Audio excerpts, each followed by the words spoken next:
For more on this story, joining us live from Berlin is Ulrich Brueckner. He is a professor of European Studies at Stanford University in Berlin. Welcome. So what's behind this push to crack down on migrants? Well, the general picture is that those five want to appear as hardliners who are as tough as the right-wing parties that instrumentalize migration narratives to play with people's fears. And since Germany has a new government, this Minister of the Interior, who invited his counterparts from 4 member states out of 27, wants to send a signal domestically that they stop illegal migration, as he puts it, and makes it much harder for refugees and asylum seekers to enter the European Union. Whether this is a wise move or whether this is just a violation of international law and a challenge to the core principles and values of the European Union, that remains to be seen, because it's just an initiative of 5 and it doesn't represent the European Union as a whole.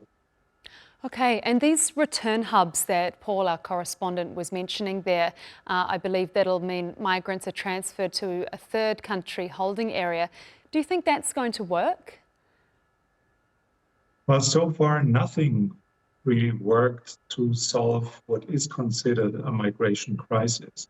And the problem is partly the division of competences in the vertical axis of different levels of governance. The European Union doesn't have a central competence to conduct migration policies that are not just let's build a fortress Europe or let's externalize the problem to third countries, but it is a much more complex picture of integration, addressing the root causes, defining a different legal framework, organizing a form of burden sharing within the European Union, and dealing with violations of migration applications that should also lead to a deportation of people who do not have a right to apply for asylum in the European Union.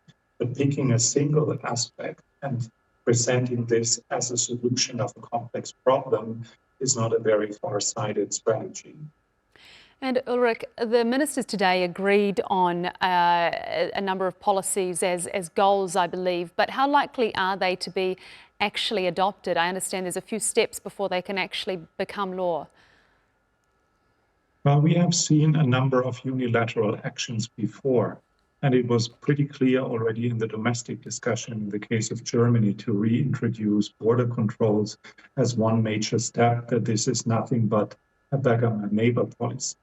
So everyone understands that there is no alternative to a European solution that has to find compromises on a level in which not only the countries that are currently meeting in Germany, but every other country is getting on board to find a stable compromise that is lasting, and not just bits and pieces in what is a very sensitive political subject and also a very complex one. So no single act is not enough, and it needs much more on a European level. But what we just heard from the 5 today is definitely not what in the end will be a European migration policy. Ulrich Brueckner, Professor of European Studies at Stanford University in Berlin. Thank you.